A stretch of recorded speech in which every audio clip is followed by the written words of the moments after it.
Taiwan को इस समय चीन सीधे तौर पर आंखें दिखा रहा है और ठीक उसी वक्त में ये मसला और ज़्यादा गंभीर हो गया है जब ताइवान में अमेरिकी स्पीकर नैन्सी पेलोसी ने लैंड किया है या वहाँ पर वो पहुँची हुई हैं। वो ताइवान के राष्ट्रपति से मिली हैं और इस सब से चीन जो है बेहद भड़का हुआ है। वो इस बात की धमकी दे रहा है कि वो टारगेटेड अटैक करेगा और ताइवान पर चीन ने अनेक प्रतिबंध भी लगाए हैं। आप सबको पता है कि आइलैंड कंट्री है, एक द्वीप देश है और पड़ोसी है चीन का, और चीन ऐसा मानता है कि ताइवान उसका हिस्सा है, जिसको लोग खारिज कर चुके हैं। कम से कम वहाँ की राजनीति ने तो खारिज किया है।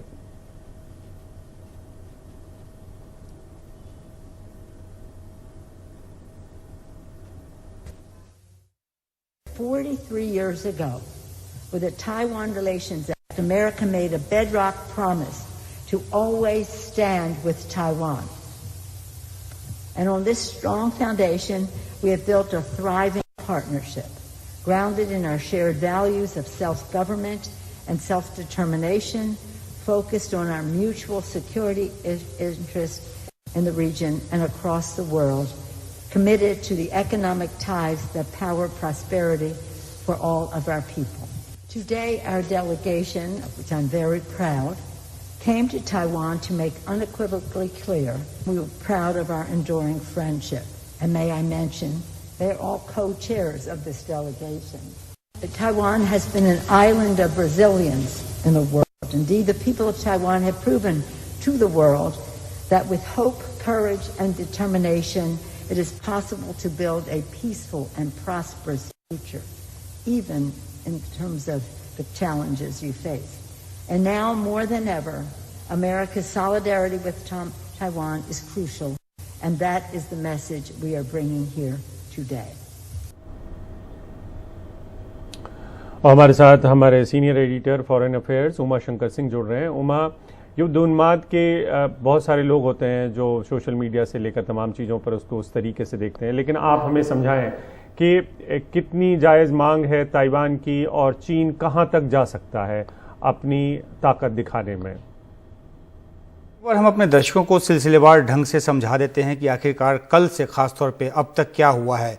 चीन लगातार ये कहता रहा कि नैन्सी पेलोसी का जो दौरा है, अगर वो ताइवान में हुआ तो वो उसकी अखंडता और संप्रभुता पर चोट होगी, लेकिन इसके बावजूद जो है वो नैन्सी पेलोसी कल रात को ताइपे उतरी और उसके बाद आज सुबह वो संसद में गई हैं। वहाँ पे उनको एक सर्वोच्च सम्मान से सम्मानित किया वहाँ की राष्ट्रपति वेन ने। उसके बाद जो संबोधन दिया पेलोसी ने, उसमें ताइवान के साथ खड़े रहने की बात की और हवाला दिया उस ताइवान लॉ का, जिसके ज़रिए अमेरिका और ताइवान के जो रिश्ते हैं वो निर्धारित होते हैं। तो जो अमेरिका ने जो ये कदम उठाया है, अमेरिका की तरफ से जो कदम उठाया गया है, चीन उसके बाद बौखलाया हुआ है। चीन ने पेलोसी के ताइवान उतरने के बाद से जो अब तक किया है उसमें ये कि जो कुछ फल है जो कि आयात होता है ताइवान से, चीन उसको उस पर रोक लगा दी है। हालांकि इसके पीछे तकनीकी वजह कुछ और दी है, उसमें ज़्यादा उर्वरक के इस्तेमाल जैसी बात कही गई है।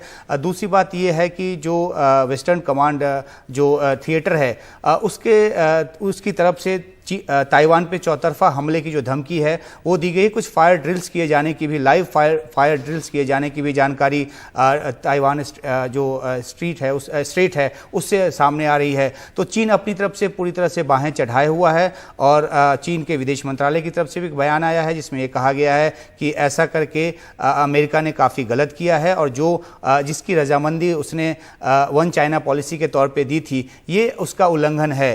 तो अब जो तनाव है वो चरम पर है और क्योंकि तिब्बत से लेकर ताइवान तक चीन जो है वो अपना हिस्सा मानता रहा है और तमाम देशों ने जिन्होंने वन चाइना पॉलिसी को अडॉप्ट किया, खासतौर पे तिब्बत को तो चीन का हिस्सा मान ही लिया है।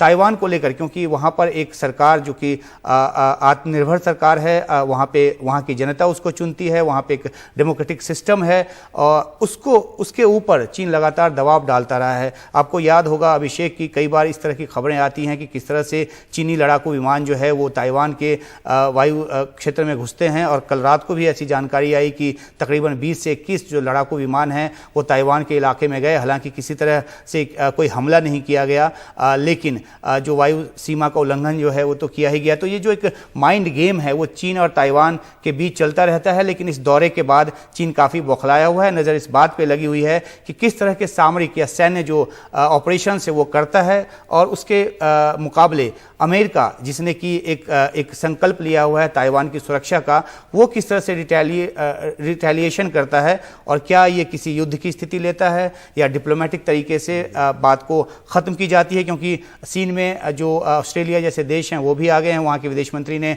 संयम बरतने की सलाह दी है। अमेरिका वो खासतौर पे जिसका कि वो मजबूत एलाई है।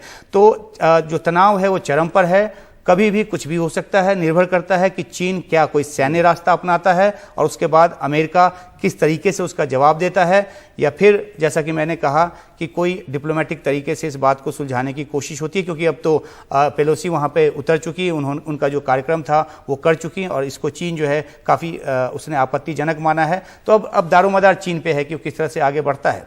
अभिषेक,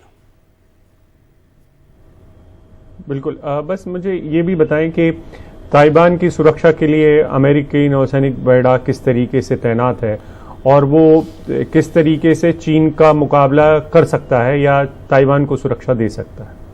जी देखिए, जो अमेरिकी 4 युद्धपोत हैं वो उस इलाके में मौजूद हैं, उसकी तैनाती की गई है। क्योंकि इस दौरे का जब से ऐलान हुआ उसके बाद से ही चीन की तरफ से जिस भाषा में बात की जा रही थी, तो ये लाजमी हो गया था कि अमेरिका जो है वो अपनी तरफ से सुरक्षा बंदोबस्त करे। और ये जो एक नाक की लड़ाई बन गई चीन और अमेरिका के बीच, तो ऐसे में अमेरिका ने भी अपना कदम वापस नहीं खींचा। हालांकि जो बाइडेन एडमिनिस्ट्रेशन है वो लगातार कहता रहा कि स्पीकर का अपना फैसला है ये वहाँ जाने न जाने का, और जब वो चली गई हैं तो अमेरिका भी अपनी जो पेलोसी की जो यात्रा है उसके साथ खड़ा है।